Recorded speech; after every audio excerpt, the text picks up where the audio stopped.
Okay, we'll start with this one. Earlier today, both Eddie Hearn, Shakur Stevenson, and Andre Ward, who helps to manage Shakur Stevenson, they had a very zesty exchange via social media that started with a tweet from Shakur that reads, "I can't get Warrington next." Eddie Hearn and Warrington decided they'd rather fight an interim champion with 2 losses instead of unifying his belt with me. To which Eddie Hearn replied, "You turned down what we and your promoter felt was a very solid offer." To which Shakur replied, "You never sent me no offer.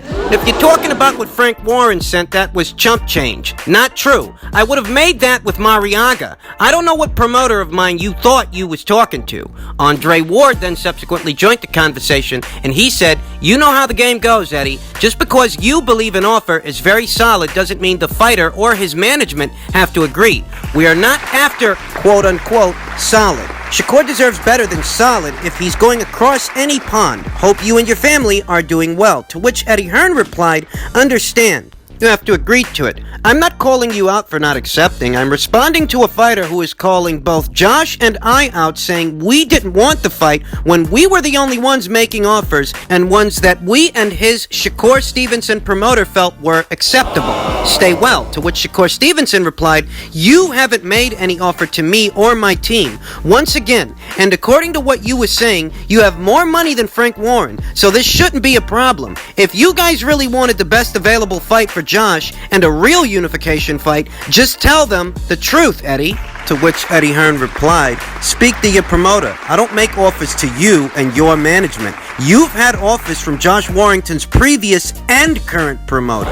It's up to you what to accept, no problem. But don't say Josh Warrington or us don't want it. If your team wanted it so bad, why is it only our side making offers?" Eddie Hearn subsequently posted a screenshot of Andre Ward's previous response with a caption that reads, "So you guys didn't agree that the offer was solid, but you didn't get one, right?" To which, of course, Stevenson replied, "From baby money Frank Warren, not you, champ. You're lying for the internet and it's lame as hell." To which Eddie Hearn replied, "Call Bob and ask him what Eddie's offer was. Your manager just said the offer wasn't good enough." To which Shakur Stevenson replied, "Yo, this dude is lying. Eddie, how about this? We don't have to keep going back and forth. Let's make the fight happen. Neither of us got dates lined up because of COVID. So let's make me versus Warrington happen.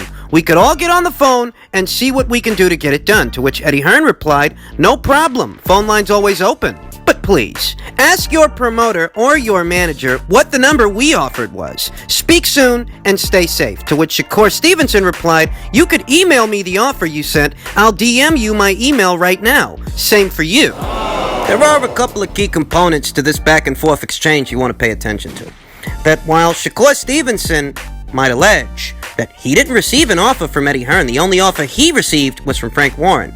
You'll notice that Andre Ward, he was there. He didn't deny receiving an offer from Eddie Hearn. I'm not saying that he did or didn't receive something from Eddie. Only Eddie Hearn and Andre Ward know that. But I didn't see Andre denying it either. Just as well, Eddie Hearn posed a very interesting question. That if Shakur Stevenson wants that fight so bad, if him and his people are so hell-bent to see the fight get made, then why is it that all the offers or all the pressure to make offers, why is all that pressure being put on Matchroom, Josh, and where are the offers from Top Rank and Shakur Stevenson? Where are their offers or counter offers to get Josh Warrington in the ring? It's a fair question. Takes 2 to tango, right? Right. That if an offer was sent and it wasn't to Shakur Stevenson's people's liking, or no offer was sent. Nada. And it's the way that Shakur says it is. One way or another, it seems that all the pressure to make the fight is one-sided. Is being put on Matchroom, as opposed to Top Rank. That, okay, your guy Shakur, he wants to get Josh Warrington in the ring, so where are the offers from Top Rank to get Josh Warrington in the ring? Because right now it seems like all the expectations Biting of making a fight is all on Matchroom. And all we're really hearing from the Shakur Stevenson side of things is, you know, what he's not happy with and what he wants. Pretty much. Why aren't the people on his side of things making those accommodations? Where are the offers from Top Rank to Matchroom to get Josh in the ring? Because it seems like all the expectations are on Matchroom. That's how it looks. This accents something, ladies and gentlemen. This accents something, folks. The pressure being on Eddie as opposed to the pressure being on Bob and people over the Top Rank. And what it accents is that, gotta be honest here, and some people might not like it, but needs to be said that Josh is a little further along in his career. Well, not a little, let's be honest. He's further along in his career than Shakur is. Shakur doesn't have that many fights, and he's only been a champion for all of 10 seconds. Just fine. It's understandable. Shakur hasn't been around that long. He's only been a pro since 2017, and he only recently became a world champion. Kid's got a high ceiling, buckets of upside, and for Shakur Stevenson, this is really only the beginning, but that's just it. For Shakur Stevenson, this is only the beginning. Josh Warrington, he's been around since 2009. He's been a champion for a while now. 2018. He actually can sell a couple of tickets over there across the pond in the United Kingdom, in Leeds. He can sell more tickets in his backyard than Shakur can in his backyard. Why? Because for Shakur Stevenson, this is really only the beginning. Thus, the only place that fight makes any money is in Josh Warrington's neck of the woods, not over here. Therein lies the dilemma. In order for Shakur Stevenson to have that fight with Josh, it would require him to travel, and he wants compensation for traveling, but better still, the only way the fight makes sense fiscally is if Shakur crosses the pond and goes to Josh's neck of the woods where they could actually sell some tickets with that thing. Because if you're not down to do that, if you don't want to travel, then it's on you to get Josh to come to your side of things. You'd have to make him an offer to get him over here, and that goes back to Eddie Hearn's original question.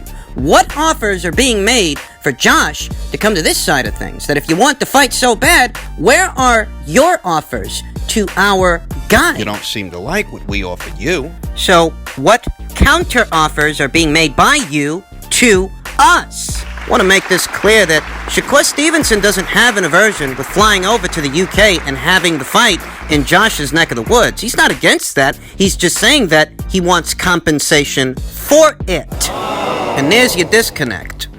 According to Eddie Hearn, at least according to Eddie Hearn, compensation was offered, and that compensation must not have been to someone's liking. It wasn't enough. Put simply, it wasn't enough. But okay, if it's not enough to get your guy to come over here, what are you going to offer us to get our guy to go over there?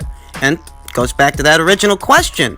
What offers is Top Rank making to have Josh Warrington go to their side of things if what Matchroom's offering Shakur isn't to his liking or to his management's liking or to his promoter's liking? You know, this is really the disconnect. I don't doubt that Shakur wants the fight. And I don't doubt that Josh wants the fight. I think they both want the fight. I don't think it's a situation to where a guy is being avoided for fear of losing or something like that. You know, I don't really think that's what's going on. What I think is going on is that Shakur doesn't want to go into hostile territory without the adequate compensation for it.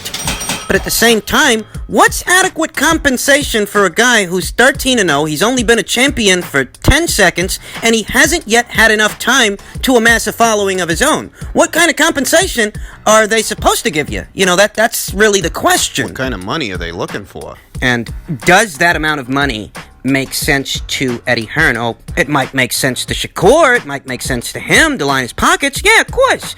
But it might not make sense to Eddie Hearn from where he is sitting. Why not? Because you don't actually have a following in your backyard, and you certainly don't have one here, so how much am I supposed to pay you to get you on this side of things? In truth, I don't think this fight comes off. I don't. I think that because Shakur is in the beginning stages of his career, even now that he's a world champion, because it's so early for Shakur, and because Top Rank is invested in him, they're not going to throw caution to the wind for just any old number that's out there. But the number that's out there, it is in keeping with where Shakur is in his career. He's in the beginning stages. He doesn't have a following yet, so how much is he supposed to be given for crossing over? Exactly. I mean, that is a fair question. Exactly. We're not talking about, you know, some big-name guy who's already established here stateside and he's got a whole heap of signature wins, things like that. Something that would justify the price tag. We're not talking about a guy like that. We're talking about a young guy with only 13 pro fights. He's been a world champion for all of 10 seconds, and he's only been around since 2017. How much are you supposed to pay a guy like that?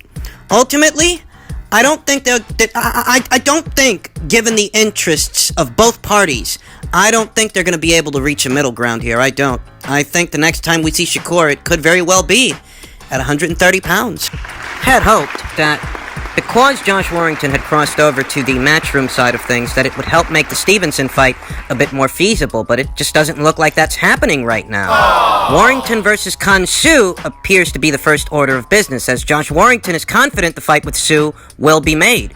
he was quoted as saying, "Kansu was the frontrunner for my next fight, and that's where we ended before this started. Within the space of 5 days, it went from, we could have an announcement to, it's not happening anytime soon because of the pandemic." Warrington told Matchroom Boxing's podcast, The Lockdown Tapes. "I haven't been down about it, though. I've kept myself ticking over because I think that it's still going to happen. He's WBA champion. In his last fight, he threw about 1,400 punches. He's a busy guy, and you know what? You want to be a part of memorable fights that people are excited about and people talk about and say, I've watched that fight so many times." And this allows me to allude to the next segment of this conversation, that even if you're a bit down, like I am, that Warrington versus Stevenson may not happen. The Kansu fight really isn't a booby prize. I mean, it's not. It's no consolation prize. That fight in and of itself could be fireworks. I mean, giving it to you straight. It's the only way I know how to give it to you. And the Kansu fight really isn't a consolation prize. It shouldn't be thought of in that context. You heard Shakur Stevenson call Kansu just an interim champion, and that's not actually true. Kansu is the only full-fledged WBA champion at 126 pounds. Why, you ask? Because Leo Santa Cruz moved up. His last fight was at 130 pounds. Remember? He's not the champion at 126 anymore. The only full-fledged WBA champion at 126 now is Kansu. So don't think of him as just being some interim champion. I mean, this is why Kansu's fight with Josh Warrington is being billed as a unification match. Because in the absence of Leo Santa Cruz, Kansu, he's the runner-up. He is the champion now. I found it very curious that Shakur Stevenson chose to call him just an interim champion when in many ways, Kansu and Shakur, they're on the same boat. Huh? They really are. Shakur Stevenson became the WBO champion because the WBO title went vacant after Oscar Valdez moved up. And the same is true when it comes to Kansu. He will be crowned the full-fledged WBA champion because Leo Santa Cruz moved up. I understand Shakur feeling raw about how things have worked out so far. He probably figured that, well, with Josh crossing over to Matchroom, this fight could be, pretty much a done deal, and that doesn't look to be the case. So I get the hard feelings. I get where he's coming from. It's just that you can't be critical of Kansu as if you're not benefiting from the same infrastructure, for lack of a better word, that he is. He's basically becoming a full-fledged champion because the actual champion moved up. And the same thing happened with you, so how could you be critical of him? And how could you be critical of them? The fight with Kansu, that's just as much a unification fight as your fight with Josh would have been. It's no fucking different. It's the same fucking thing. The only real difference here is that Kansu, he doesn't have the demands, the financial demands that you have. Thus, that fight got made and yours didn't. You understand where Shakur is coming from? That as a traveling champion, you want adequate compensation or something you deem adequate compensation for your troubles. I get that. It's just that where you were held up on that, Kansu wasn't. I haven't heard anything. From the moment that Kansu's name emerged as being in the running for a Josh Warrington fight, I didn't see any reports from Boxing Scene or Bad Left Hook or just any of the boxing media reporting that Kansu had all these requests, all these reservations, all of these demands in order to go to the United Kingdom to have a fight with Josh. I mean, I just never heard any of that. I never heard any of the things I've been hearing about Shakur when it came to Kansu. It seemed like Kansu, he just wanted to jump on the opportunity. Now, I'm not faulting Shakur Stevenson or his people at Top Rank for demanding better than perhaps what was on the table. I'm not saying that. I'm just saying that Kansu looks like he was willing to accept what you weren't, or what was not accepted on your behalf, on your side of things. And that's really the story of how he got the fight. You didn't. Given what we're going through right now, and what could take place once some of these provisions are lifted and boxing slowly returns, I expect to see this fight, I do. I expect to see this fight because, Josh Warrington, yes, he's an established champion, but he doesn't have the marquee value of an Anthony Joshua or a Canelo Alvarez. He's not in that realm. Nowhere near. Not yet. I mean, very few fighters at the lighter weights gain that kind of marquee value overall. So it's possible that because the fiscal demands of staging such an event are substantially smaller than they would be for the bigger names, I could see this fight happening in a studio setting. I could see this being one of the first fights that take place once it's safe to start hosting events, slowly but surely. Yet again, I could see Warrington versus Kansu coming into fruition. And Josh Warrington seems confident that things are going to pick up where they left off when it comes to Kansu. I share that confidence. I could very much see this fight happening. We have that to look forward to. Boxing fans, they're hungry for something, and the boxers themselves are hungry for something. That when boxing resumes, it can't be gimme fights and mismatches. No time for that. Gotta make up for lost time, so I'm expecting to see this fight.